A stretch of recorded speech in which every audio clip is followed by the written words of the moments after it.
السلام عليكم ورحمة الله وبركاته. أعوذ بالله من الشيطان الرجيم. ووصينا الإنسان بوالديه حملته أمه وهنا على وهن وفصاله في عامين أن اشكر لي ولوالديك إلي المصير.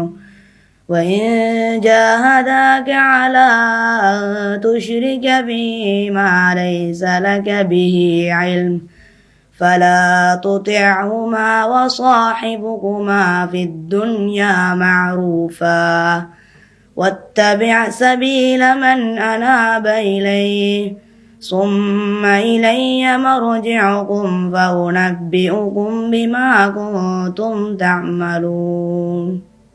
السلام عليكم ورحمة الله وبركاته. السلام عليكم ورحمة الله وبركاته. الحمد لله رب العالمين والعاقبة للمتقين والصلاة والسلام على نبينا محمد وآله وأصحابه أجمعين. கணியத்திற்குரிய எல்லாம் அல்ல அல்லாஹுவின் நல்லடியார்களே, புனிதம் நிறைந்த இந்த ரமலானில் அல் குர்ஆனினுடைய அழகிய தஃப்சீர் விளக்க உரைகளை நாம் தொடர்ந்து பார்த்து வருகிறோம். அதிலே கடைசியாக நேற்றைய தினம் பெற்றோர்கள் குறித்து குர்ஆன் கற்றுத்தந்திருக்கிற லுக்மான் என்கின்ற அத்தியாயத்தில் பேசப்பட்டிருக்கிற அந்த 14, 15 அந்த வசனங்கள் குறித்து நாம் ஓரளவிற்கு பார்த்தோம்.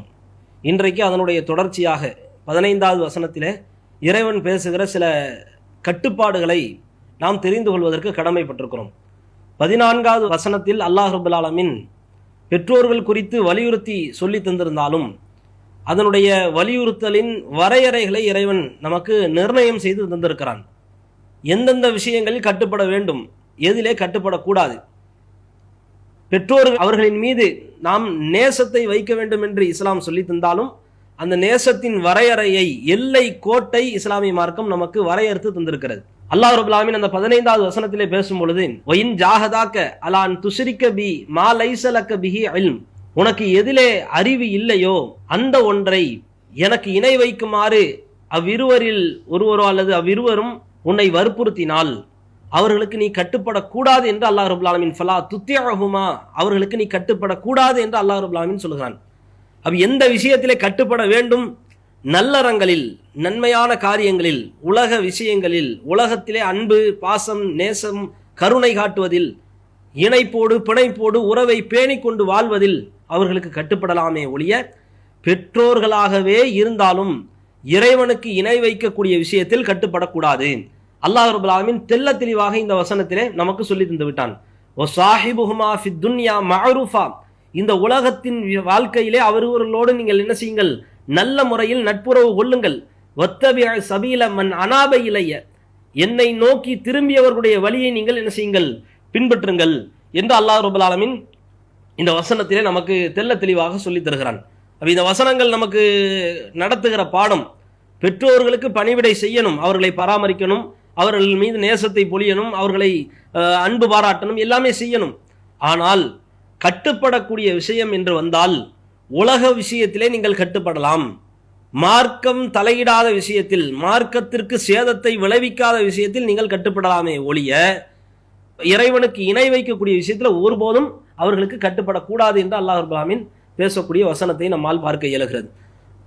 அல்லாஹ் விரும்புகிற, அல்லாஹ் நேசிக்கிற, அல்லாஹ் ஆசைப்படுகிற, அல்லாஹ் எதிர்பார்க்கிற குடும்பத்தின் கட்டமைப்பு இப்படித்தான் இருக்கணும். கண்டதற்கும் கலியதற்கும் கட்டுப்பட வேண்டும் என்றால் மார்க்கம் கிள்ளிக்கையாக பார்க்கப்பட்டு விடும், மார்க்கத்திற்கு எந்த மதிப்பும் இல்லாமல் போய்விடும். பெற்றோர்களாக இருந்தாலும் பெற்றவர்களாகவே நமக்கு சில கட்டளைகளை போட்டாலும் உலக விஷயத்தில் கட்டுப்படலாம். அதை அல்லாஹ்வினுடைய தூதருடைய வாழ்க்கையிலையும் சஹாபாக்களுடைய வாழ்க்கையிலையும், சஹாபாக்கள் செய்த விஷயத்திலே ரசூலுல்லாஹ் அனுமதி கொடுத்த விஷயங்களையும், நபிமார்கள் வாழ்ந்த காலத்தில் அவர்கள் மேற்கொண்ட நடவடிக்கைகளையும் நம்மால் பார்க்க இயலும். நபி இப்ராஹிம் அலைஹிஸ்ஸலாம் அவர்களுடைய தகப்பனார் இஸ்லாத்திலே இல்லை, இறுதி வரைக்கும் இல்லை, இறக்கிற வரைக்கும் இல்லை, இறந்தும் போய்விட்டார். அவர் உயிரோடு இருக்கிற வரைக்கும் இப்ராஹிம் அலைஹிஸ்ஸலாம் அவர்களை கருவறுக்க துடிந்தார். மிகப்பெரிய அளவிற்கு கல்லால் எரிந்து கொள்வேன் என்று கர்ஜித்தார். ஆனால் இப்ராஹிம் அலைஹிஸ்ஸலாம் அவர்கள் தகப்பனாகவே இருந்தாலும் ஒரு எல்லை இருக்கிறது. எந்த விஷயத்திலே உங்களுக்கு நான் கட்டுப்பட வேண்டும், நீங்க அல்லாஹ்வுக்கு இணை வைக்கணும்னு சொல்லுவீங்க, நான் கட்டுப்படணுமா? அப்படின்ற மாதிரியான அணுகுமுறையை அணுகினார்கள்.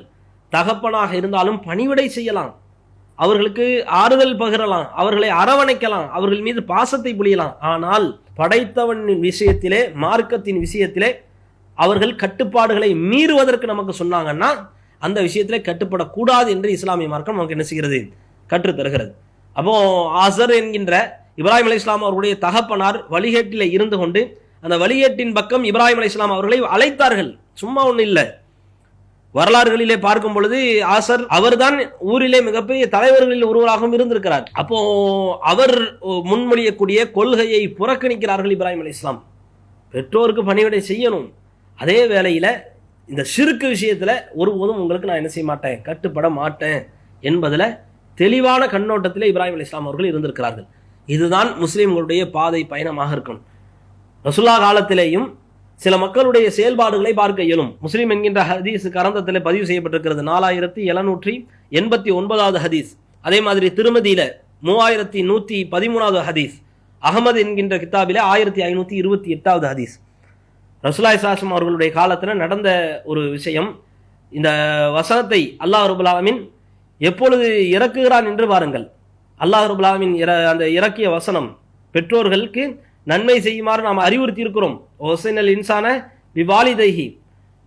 அல்லாஹ் ரப்பல் ஆலமீன் 29வது அத்தியாயத்தில் 8வது வசனத்தை இறக்கிய தருணத்தை குறித்து இந்த செய்தி நமக்கு என்ன செய்கிறது? விவரிக்கிறது. பெற்றோருக்கு நன்மை செய்யுமாறு மனிதருக்கு நாம் அறிவுறுத்தி இருக்கிறோம். எதை பற்றி உனக்கு அறிவு இல்லையோ அந்த விஷயத்துல இவர்கள் சிறுக்கு வைக்கிறதுக்கு உன்னை வற்புறுத்தினால் அந்த 2 பேருக்கும் நீங்கள் கட்டுப்பட வேண்டாம். நீங்கள் திரும்பி வர வேண்டியது என் பக்கம்தான், என்னிடத்தில் தான் நீங்கள் திரும்பி வர வேண்டி இருக்கிறது என்று அல்லாஹ் சொன்ன அந்த 29வது அத்தியாயத்துல 8வது வசனம். அது இறக்கப்பட்ட தருணம் எப்ப தெரியுமா? இந்த ஹதீஸ் அதுதான் நமக்கு என்ன செய்கிறது? அழகான முறையில விளக்கி தருகிறது. சாது பின் அபி வக்காஸ் ரலியல்லாஹு அன்ஹு, அல்லாஹ் அவர்களை பொருந்தி கொள்ள வேண்டும், அவர்களுடைய வாழ்க்கையிலே அவர் கண்ட ஒரு விஷயம். அவருடைய தாயார் உம்மு சாது என்கின்ற அந்த தாயார், இவங்க இஸ்லாத்தில் இல்லை. தன்னுடைய மகன் சாது பின் அபி வக்காஸ் ரலியல்லாஹு அன்ஹு அவர்கள் இஸ்லாத்தை தழுவி விட்டார்கள். இந்த உம்மு சாதுக்கு பிடிக்கலன்னா கடுமையாக கோபப்படுறாங்க. எந்த அளவிற்கு என்றால், இஸ்லாத்தை விட்டு விட்டு நீ வெளியே வரணும், நீ வெளியில வர்ற வரைக்கும் நான் உங்க கூட பேச மாட்டேன், நான் எதையுமே பேச மாட்டேன் மட்டும் கிடையாது, சாப்பிடவும் மாட்டேன், தண்ணி கூட குடிக்க மாட்டேன். இப்படி சத்தியம் செய்து என்ன செய்கிறார்? முரண்டு பிடிக்கிறார், வற்புறுத்துகிறார், கட்டுப்படுத்த நினைக்கிறார். சாது பின் அபி வக்காஸ் ரலியல்லாஹு அன்ஹு அவர்களுடைய நிலையை நீங்கள் பாருங்கள். எப்படிப்பட்ட ஒரு நிலை! இஸ்லாத்திற்காக தன்னுடைய தாயா இந்த மார்க்கமா, தன்னுடைய பெற்றோரா இந்த மார்க்கத்தின் கட்டுப்பாடா, இறைவனா என்று ஒரு வாழ்வா சாவான்ற மாதிரியான ஒரு நிலை. அதாவது ரெண்டிலே எந்த டிசிஷன் என்று முடிவெடுக்கக்கூடிய தருணம் அந்த தருணம். அந்த நேரத்திலே தான் அந்த உம்மு சாது அவங்க சொல்லக்கூடிய வார்த்தையை பாருங்கள். பெற்றோருக்கு கட்டுப்படணும், பெற்றோருக்கு பணிவிடை செய்யணும் நீ சொல்றல்ல சாது பின் அபி வக்காஸே, நீ சொல்லத்தானே செய்ற, நீ தான் பேசுற, பெற்றோருக்கு கட்டுப்படணும், பெற்றோர் சொல்றதை கேட்கணும் அப்படின்னு நீ சொல்ற. சொல்லிப்புட்டு இப்ப நான் அல்லாஹ் விட்டுட்டு வா, அந்த மார்க்கத்தை விட்டுட்டு வான்னு நான் சொல்றேன், எனக்கு கட்டுப்பட மாட்டேங்கிறிய. இப்படிதான் அல்லாஹ் உனக்கு சொல்லி தந்தானா? எப்படி போடுறாங்க பாருங்க. அப்ப எந்த விஷயத்துல கட்டுப்படணுமோ அந்த விஷயத்தை கட்டுப்படுத்தலாம். ஆனால் இவர்கள் என்னைக்கும் இதே மாதிரியான பெற்றோர்களுடைய வாயிலிருந்து இந்த வார்த்தைகளை கேட்கலாம். பெற்றோர்கள் என்ன செய்வாங்க? கட்டுப்படுன்னு அல்லாஹ் சொல்றானே, எனக்கு கட்டுப்பட மாட்டேங்கிறிய, வா தர்காக்கு வா, தாயத்தை கட்டு, இப்படின்ற மாதிரி பாவத்திற்கு தீமைக்கு என்ன செய்வார்கள்? இழுக்கக்கூடிய பெற்றோர்கள் இந்த வாசகத்தை உபயோகிக்கிறார்கள். இதே போல உம்மு சாது பின் அபி வக்காஸுடைய தாயாரும் இதே போலத்தான் வாசகத்தை பிரயோகப்படுத்துகிறார்கள். அப்ப அல்லாஹ் என்ன செய்கிறான்? இப்பொழுதுதான் அந்த வசனத்தை இறக்குகிறான். அதுக்கு முன்னாடி கிட்டத்தட்ட 3 நாள் இந்த தாய் உம்மு சாது பேசவும் இல்லை, சாப்பிடவும் இல்லை, தண்ணி கூட குடிக்கல. இப்படி பேசாம சாப்பிடாம தண்ணி குடிக்காம அந்த பசியினால் அவர்கள் மயக்கமுற்று விழுகிறார்கள். மயக்கமுற்று விழுந்தா அவருடைய சகோதரர் சாது பின் அபி வக்காஸுடைய சகோதரர் உமாரா என்கின்ற ஒரு மனிதர், அவர் தண்ணி எடுத்து என்ன செய்யறாரு? கொடுக்கிறாரு. அவங்க குடிக்கிறதுக்கு தண்ணி எடுத்து கொடுத்தா அதை குடிக்க மாட்டேங்கிறாங்க. உம்மு சாது என்ன செய்யறாங்க? இப்போ சாது பின் அபி வக்காஸுக்கு எதிராக துவா செய்யறாங்க, பிரார்த்தனை செய்யறாங்க. அது சாது பின் அபி வக்காஸே சொல்றாங்க. இப்பொழுதுதான் அவர்கள் பிரார்த்தனை செய்த பொழுதுதான் அல்லாஹ் ரசூலுல்லாஹி ஸல்லல்லாஹு அலைஹி வஸல்லம் அவர்களுக்கு இந்த வசனத்தை இறக்குகிறான். என்ன வசனம்? தன் பெற்றோருக்கு நன்மை செய்யுமாறு மனிதனுக்கு நாம் அறிவுறுத்தி இருக்கிறோம். எதை பற்றி உனக்கு அறிவு இல்லையோ அதை இணை வைக்குமாறு அவர்கள் உன்னை வற்புறுத்தினால் என்ன செய்யாதே, அவர்களுக்கு நீ கட்டுப்பட வேண்டாம். ஆனால் இந்த உலக வாழ்க்கையிலே அவர்களோடு நீ நல்ல முறையில் நட்புறவு கொள். நீ என்னதான் உன் கொள்கைக்கு உன் சித்தாந்தத்துக்கு படைத்தவனுக்கு எதிராக உன் பெற்றோர்கள் இருந்தாலும் அவர்களுக்கு அன்பு செலுத்துறதுல நீ குறை வச்சிடாத, அவர்களுக்கு உதவி செய்யறதுல நீ குறை வச்சிடாத, அவர்களோடு நட்புறவு கொள்றதுல நீ குறை வச்சிடாத, அவர்கள் மீது பாசத்தை பொழிவதில் நீ குறை வச்சிடாத. அவர்கள் அல்லாஹ்வுக்கு எதிராக செயல்பட்டாலும் கூட பெற்றோர்களுக்கு மட்டும் அல்லாஹ் சொல்கிறான், பெற்றோர்கள் விஷயத்திலே அவர்களோடு நீ நட்புறவு பாராட்டு என்று அல்லாஹ் பேசுகிற அந்த வசனம் இறக்கப்பட்டது. 29வது அத்தியாயத்துல 8வது வசனம் இறங்குச்சு. நம்ம பார்க்கக்கூடிய இந்த வசனம் 31வது அத்தியாயத்துல 15வது வசனம், இந்த வசனம் நமக்கு என்ன சொல்கிறது? அல்லாஹ் ரப்பல் ஆலமீன் சொல்கிறான், சாஹிபுஹுமா ஃபித் துன்யா மஅரூஃபா, இந்த உலக வாழ்க்கையிலே நீங்கள் என்ன செய்யுங்கள், நல்ல முறையிலே அவர்களோடு நட்புறவு கொள்ளுங்கள் என்று அல்லாஹ் பேசுகிறான். அவ இணை வைக்கக்கூடிய விஷயத்துல யார் எப்பேற்பட்டவர்களாக இருந்தாலும் சரி கட்டுப்படவே கூடாது. இதை முதலிலே நாம் என்ன செய்யணும், விளங்கணும். ஏன்னா பெற்றோருக்கு பணிவிடை செய்யணும், ஒன் சைடாகவே நம்முடைய கண்ணோட்டம் இருக்கக்கூடாது. ஒரு பக்கம் மட்டுமே பார்த்துட்டு போயிடக்கூடாது. எல்லா விஷயத்தையும் கட்டுப்படணும் போல, எல்லாத்துக்கும் கட்டுப்படணும் போல, தர்கா கூப்பிட்டாலும் போகணும், தாயத்தை கட்ட சொன்னாலும் கட்டணும், அவங்க சாவு சொன்னாலும் சாகணும், அப்படின்ற மாதிரி கண்மூடித்தனமாக தகப்பனையோ தாயையோ எடுத்துக்கொண்டு போகக்கூடாது. மார்க்கத்திற்கு விரோதமான காரியங்களில், பாவங்களில், தீமைகளில், அசிங்கங்களில், ஆபாசங்களில், வெறுக்கத்தக்க காரியங்களில், மார்க்கம் தடுத்த காரியங்களில், ஹராமான விஷயங்களில் பெற்றோர்கள் சொன்னால் கட்டுப்படக்கூடாது.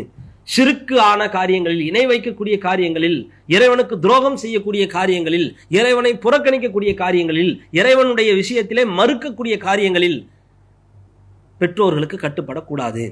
இது மார்க்கத்தின் அடிப்படை சாராம்சம், அஸ்திவாரம். இதை நாம் விளங்கி வைத்திருக்கிறோமா என்று யோசிச்சு பாருங்க. பெற்றோர்களுக்கு பணிவிடை செய்யணும், சரி ஓகே, அது நேற்றைய தினம் நாம் பார்த்துட்டோம். இன்றைய தினத்தில் நம்ம பார்க்க வேண்டிய இன்னைக்கு பெருவாரியாக சமூகத்தில் இதுதான், இந்த வசனத்தினுடைய விளக்கவரே இதுதான். சமூகத்தில் உள்ள என்ன அவல நிலை தெரியுமா? சமூகத்தில் உள்ள அவல நிலை என்ன தெரியுமா? இன்னைக்கு ஒரு பாவம், ஒரு தீமை, ஒரு வட்டிக்கு, ஒரு வரதட்சணைக்கு, சமூக கொடுமைக்கு ஊரே இப்படி தானே இருக்குது. எல்லாருமே இதை விரும்புகிறாங்க, எல்லாருமே இதான் விரும்புகிறாங்க, எல்லாரும் அங்கே போகணும்னு நினைக்கிறாங்க, அதில் போய் கலந்துக்கணும்னு நினைக்கிறாங்க. சிறுக்கு நடந்தால் நடந்துட்டு போகுது, நீ மட்டும் தான் இப்படி சொல்லிட்டு கத்திட்டு கிடக்குற, வா நான் சொல்கிறது கேளு அப்படின்ற மாதிரி பெற்றோர்கள் மிரட்டுறாங்க, திட்டுறாங்க, உருட்டுறாங்கன்னு சொல்லி இந்த மாதிரியாக போகக்கூடிய ஒரு மனநிலை, இதை இஸ்லாமிய மார்க்கம் வன்மையாக கண்டிக்கிறது. பெற்றோர்கள் சொல்வார்கள், பெற்றோர்களுக்கு நீ நல்ல உபதேசம் செய்யலாம், அவர்களுக்கு பணிவிடை செய்யலாம், அவர்களை பராமரிக்கலாம், அது பிரச்சனை இல்லை. ஆனால் அவங்க சொல்லிட்டாங்கன்றதுக்காக, அவங்க பேசிட்டாங்கன்றதுக்காக எனக்கு நீ எப்படி துரோகம் செய்ய முடியும்? அல்லாஹ் பார்ப்பானா பார்க்க மாட்டானா? அதுதான் இப்ராஹிம் அலைஹிஸ்ஸலாம் அவர்களுடைய விஷயத்தை சொன்னேன். இப்ராஹிம் அலைஹிஸ்ஸலாம் அவர்கள் 1000 தான் இருந்தாலும், 1000 இருந்தாலும், தன் தகப்பனாகவே இருந்தாலும் செய்கிற காரியத்தை பார்த்தார்கள். இது இறைவனுக்கு துரோகம் செய்யக்கூடிய அக்கிரம காரியம், இதுக்கு எப்படி நான் அடிபணிஞ்சு போக முடியும்? நீ எங்களை பெற்றெடுத்திருக்கலாம், வளர்த்திருக்கலாம், ஆளாக்கியிருக்கலாம், அதுக்காக நீ சொல்றதெல்லாம் கேட்டுட்டு மார்க்கத்துக்கு விரோதமா நான் போகணுமா? உலக விஷயத்தில் எதனாலும் அடக்கிக் கொள்ளலாம் ஒரு முஸ்லிம், எதற்கு வேண்டுமானாலும் பணிந்து போகலாம் ஒரு முஸ்லிம். ஆனால் மார்க்கத்தை சமரசம் பேசக்கூடிய விஷயத்துல, மார்க்கத்தை வளைந்து கொடுக்கக்கூடிய விஷயத்துல, அப்படிப்பட்ட விஷயத்துல யாருக்கும் கட்டுப்படக்கூடாது. உலகத்துல பெற்றோருக்கே அல்லாஹ் கட்டுப்படக்கூடாதுன்ட்டான். இன்னைக்கு சமூகத்துல இருக்கக்கூடிய நிலை என்னன்னா, ஊருக்கு பயந்து கொண்டு, உறவுக்கு பயந்து கொண்டு, அண்ணன் தம்பி கோச்சுக்குவான், அக்கா தங்கச்சி கோச்சுக்குவாங்க, சொந்த பந்தம் விட்டு போயிரும், இப்படின்றதுக்காக இஸ்லாத்தை விட்டு கொடுக்கக்கூடிய அவல நிலை, மார்க்கத்தை அற்பமாக நினைக்கக்கூடிய ஒரு அவல நிலை இன்னைக்கு சமூகத்துல மேலோங்கி கொண்டு வருகிறது. அல்லாஹ் சொன்ன வார்த்தைக்கு என்ன மதிப்பு? அல்லாஹ் சொன்ன அந்த கட்டுப்பாடுக்கு என்ன முக்கியத்துவம்? யோசித்து பாருங்கள். இதுதான் இஸ்லாம் சொல்லி தருதா? இப்படியா இஸ்லாமிய மார்க்கம் சொல்லி தருகிறது? ஹுதைபியா உடன்படிக்கை வரலாற்றில் குஃபார்கள் கோர தாண்டவம் ஆடிய ஒரு சம்பவம் என்றால் அந்த சம்பவத்தை சொல்லலாம். முஸ்லிம்கள் வாழ்நாளிலே இவ்வளவு கொதி நிலைக்கு ஆட்படுத்தப்பட்டது கிடையாது. அப்படிப்பட்ட ஒரு கோபம் கொந்தளித்து வருகிறது சஹாபாக்களுக்கு. அபூபக்கர் ரலியல்லாஹு அன்ஹு அவர்கள் உள்பட, உமர் ரலியல்லாஹு அன்ஹு அவர்கள் உள்பட, உஸ்மான் ரலியல்லாஹு அன்ஹு அவர்கள் உள்பட அத்தனை பேரும் கடுமையாக கோபப்பட்டு கொந்தளித்து எழுகிற மனநிலையை அந்த சபையிலே கொள்ளுகிறார்கள். என்ன நடந்தது? சுஹைல் ரலியல்லாஹு அன்ஹு அவர் பிற்காலத்திலே இஸ்லாத்துக்கு வந்தார். ஹுதைபியா உடன்படிக்கையின் பொழுது அவர் இஸ்லாத்திற்கு வரவில்லை. அவர் குஃபார்களோடு இருந்தார். குஃபார்களோடு இருந்தால் பரவாயில்லை, குஃபார்களுடைய எழுத்தாளர்களில் ஒருவராக உட்கார்ந்து கொண்டு அந்த ஒப்பந்தத்தை எழுதியவரே சுஹைல் தான். இது என்ன தெரியுமா பிரச்சனை? இந்த சுஹைலுடைய மகன் அபூ ஜந்தல் ரலியல்லாஹு அன்ஹு அவர்கள், அல்லாஹ் அவர்களுடைய பாவத்தை மன்னிக்க வேண்டும், அவர்களை பொருந்திக் கொள்ள வேண்டும். வாழ்நாளிலே அப்பேற்பட்ட துன்பத்தை, துயரத்தை அந்த நேரத்திலே அவர் அடைந்தார் என்று சொல்ல முடியும். அவ்வளவு கஷ்டத்தை பெற்றார். இஸ்லாத்துக்கு வந்துட்டார் அபூ ஜந்தல். சுஹைலுக்கு, அதாவது தகப்பனுக்கு முன்னாடியே அபூ ஜந்தல் இஸ்லாத்துக்கு வந்துட்டார். இஸ்லாத்துக்கு வந்தால் ஹுதைபியா உடன்படிக்கையில முதலிலே போடப்படுகிற ஒப்பந்தம், முதல் விஷயம், நீங்கள் பயணப்பட்டு வந்திருக்கிறீங்க. சுஹைல் உட்கார்ந்து பேசுகிறார். பயணப்பட்டு மதீனாவிலிருந்து மக்காவுக்கு நீங்கள் உம்ரா செய்யறதுக்கு வந்திருக்கிறீங்க. உம்ரா செய்யறதுக்கு அனுமதி கிடையாது. இப்பொழுது உங்களுக்கு அனுமதி கொடுத்தால் குறைஷிகளுடைய மானம் பறிபோனதாக மாறி போய்விடும். குறைஷிகள் மக்காவாசிகள் உங்களுக்கு அடிபணிந்து போனதாக மாறி போய்விடும். அதனால் இந்த வருடம் உங்களுக்கு உம்ரா செய்யறதுக்கு அனுமதி கிடையாது, திரும்பி போங்க சொல்லுகிறார்கள். ரசூலுல்லாஹ் அதை ஏற்றுக்கொள்கிறார்கள். சஹாபாக்களுக்கு எப்படி இருக்கும் கோபம்? இவ்வளவு தூரம் ஒரு ரோடு கிடையாது, வாகனம் கிடையாது, பள்ளத்தாக்கு, குண்டும் குழியுமான பாதை, கரடு முரடான பாதைகள், இதையெல்லாம் தாண்டி பசியோடு, வெயிலோடு, தாகத்தோடு, கஷ்டத்தை அனுபவிச்சு கொண்டு, சிரமத்தை சகிச்சு கொண்டு, துன்பத்திற்கு ஆளாகி, துயரத்துக்கு உள்ளாகி இவ்வளவு பயணப்பட்டு வந்து நின்றால் அசால்ட்டா ஒரு நொடி பொழுது நீங்கள் திரும்ப போங்க. முதல் விஷயம். இரண்டாவது விஷயம் பேசப்படுகிறது, மக்காவில் இருந்து இனிமேல் யார் இஸ்லாத்தை ஏற்றுக்கொண்டு உங்களிடத்திலே மதீனாவை நோக்கி வந்தாலும் அவர்களை நீங்கள் திருப்பி அனுப்பணும். இந்த வார்த்தையை பேசிக் கொண்டிருக்கும் பொழுது அபூ ஜந்தல் அங்கிருந்து வருகிறார்.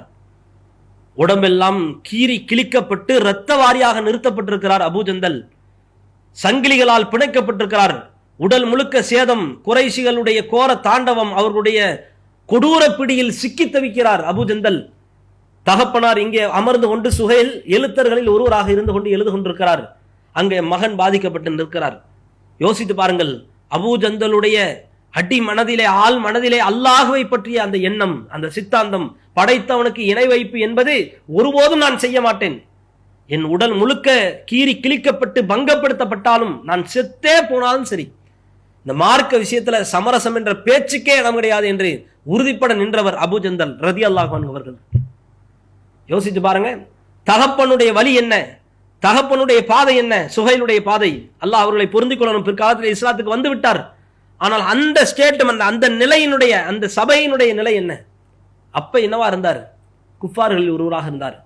யோசிச்சு பாருங்க, தகப்பனுக்கு கட்டுப்படணும், அத்தாவுக்கு கட்டுப்படணும், பாபாவுக்கு கட்டுப்படணும், பாபாவுக்கு கட்டுப்படணும், பின்னாடியா போனாரு அபூ ஜந்தல்? குஃபார்களில் ஒருவராக உட்கார்ந்து கொண்டு எழுது கொண்டிருந்தாலும், என் தகப்பனே செஞ்சாலும் தப்பு தான், என் தகப்பன் நினை வைத்தாலும் தப்பு தான், அவருக்கு எப்படி நான் துணை போவேன்?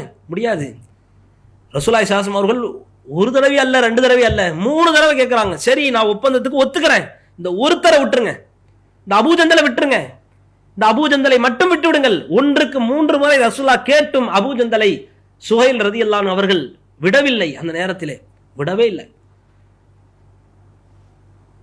முஸ்லிம்கள் ரொம்ப அதிகப்படியான கவலை, ரசூலுல்லாஹ் மேலையும் கோபம், அப்படியே திரும்பி போறாங்க. எப்படி இருக்கும்? என்னை கூட்டு போக மாட்டீங்களா? அபூ ஜந்தல் கேட்டார். நான் முஸ்லிம்களில் ஒருவன் என்று சொல்லலே, என்னை கூட்டு போக மாட்டீங்களா? என்னை அழைச்சிட்டு போக மாட்டீங்களா?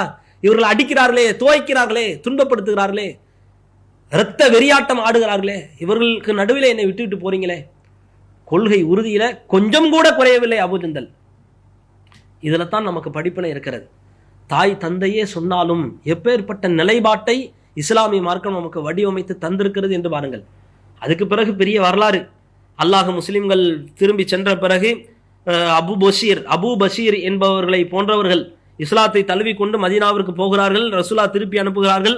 இவர்கள் மக்காவுக்கும் வராம, மதீனாவுக்கும் போகாம, கடலோர பகுதிகளில் ஒரு கொட்டாய் அடித்து கொண்டு, கூடாரம் அமைத்து கொண்டு, ஒரு சிறிய குழுவாக, பெரும் படையாக திரண்டு அந்த ஹுதைபியா உடன்படிக்கையை குஃபார்களே எரித்து சாம்பலாக்குகிற, அதை முறிக்கிற, அதை தூக்கி போட்டு மிதிக்கிற ஒரு வரலாற்றை ஏற்படுத்தினார்கள்.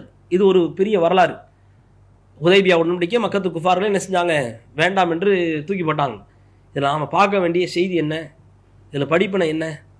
உலகத்தில் இதை விடவா? அபூ ஜந்தல் கண்ட துன்பத்தை விட அவர் பட்ட துயரத்தை விட, அவர் கண்ட சோதனையை விட, அவர் ஆட்படுத்தப்பட்ட அவல நிலையை விட இன்றைக்கு முஸ்லிம்கள் அப்படிப்பட்ட ஒரு துன்பத்திற்கு ஆளாகிட்டோமா?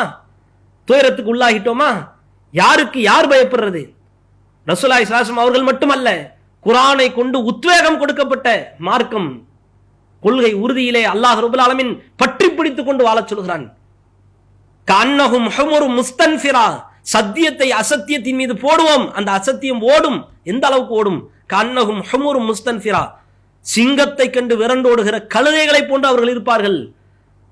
சத்தியத்துக்குத்தான் ஒரு மனுஷன் அடிபணியணுமே ஒழிய அசத்தியவாதியினுடைய அந்த தகத்தகாயத்தை, அவர்களுடைய அந்த அதிர்வலையை பார்த்து ஒரு முஸ்லிம் பயப்படக்கூடாது.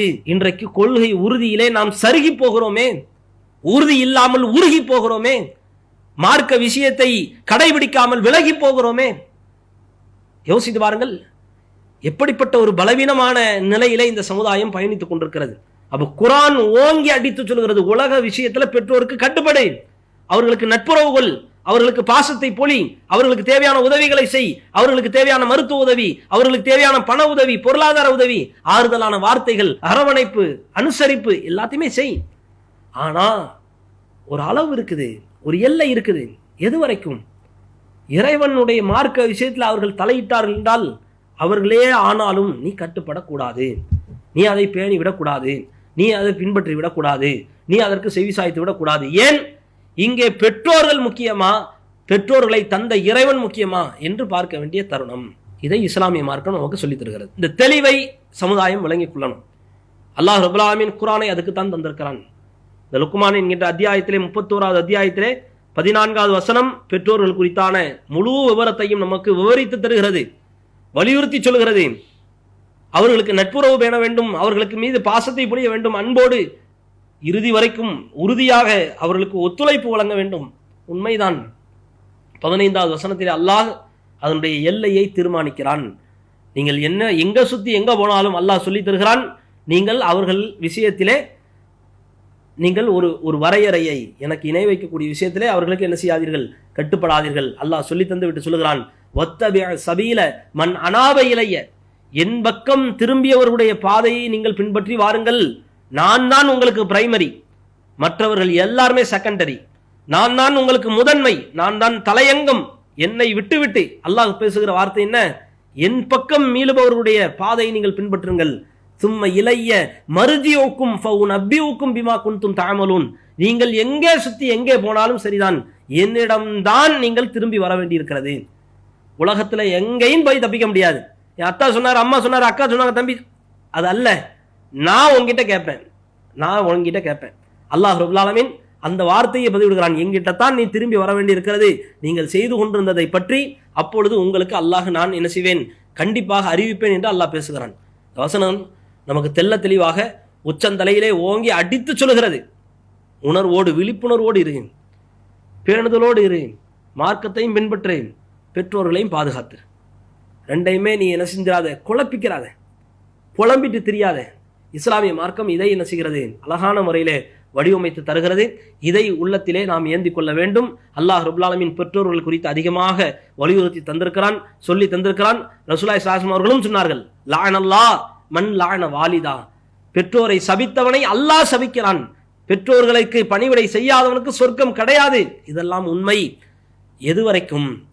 அல்லாஹ்வினுடைய விஷயத்துல, அல்லாஹ்வுக்கு கட்டுப்படக்கூடிய விஷயத்துல, ஷிர்க் இல்லாமல் வாழக்கூடிய விஷயத்துல அவர்கள் சொன்னால் அதை பின்பற்றலாம்.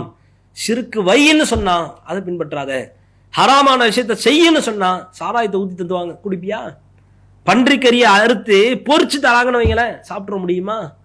போதை எதுவா இருக்கட்டும், விபச்சாரம் செய்ய சொல்றாங்க, செஞ்சிட முடியுமா? திருட சொல்றாங்க, செஞ்சிட முடியுமா? வட்டி வாங்க சொல்றாங்க, செய்ய முடியுமா? ஒரு முஸ்லீம் செய்ய முடியுமா? செய்ய இயலுமா? இங்கே என்ன பார்க்க வேண்டும்? அல்லாஹ் முக்கியமா, அல்லாஹ்வின் சட்டம் முக்கியமா, அல்லது இந்த பெற்றோர்கள் முக்கியமா, இந்த பெற்றோர்கள் சொல்லக்கூடிய வார்த்தை முக்கியமா? எது முக்கியம்? நேசத்திற்கும் ஒரு எல்லை இருக்குது, ஒரு வரையறை இருக்குது. அல்லாஹ் அதை கோட்டை போட்டு என்ன செஞ்சிருக்கிறான், நிர்ணயித்து வச்சிருக்கிறான். இது வரைக்கும் தான், இதுதான் அளவுகோல். இதை அல்லாஹ் ரப்பல் ஆலமீன் நமக்கு கற்றுத்தருகிறான். இப்ராஹிம் அலைஹிஸ்ஸலாம் அவர்களை அதை செயல்படுத்தி காட்டினார்கள். ரசூலுல்லாஹ் அதை வழிகாட்டி தந்திருக்கிறார்கள். சஹாபாக்கள் அதை வாழ்க்கையிலே நடைமுறைப்படுத்தினார்கள். நபி வழி தொகுப்புகள் நமக்கு அதை கற்றுத்தருகிறது. குர்ஆனும் நமக்கு அதை ஏவுகிறது. திட்டமிடுதலோடு, ஒரு வடிவமைப்போடு, ஒரு கட்டமைப்போடு, ஒரு குடும்பத்தின் பாரம்பரியத்தை இஸ்லாமிய மார்க்கம் நமக்கு நிர்ணயம் செய்கிறது. எதுலனாலும் கட்டுப்படு, உலகத்துல எந்த விஷயத்தினாலும் கட்டுப்படு, ஆனா மார்க்க விஷயத்துல நீ எனக்கு கட்டுப்படு.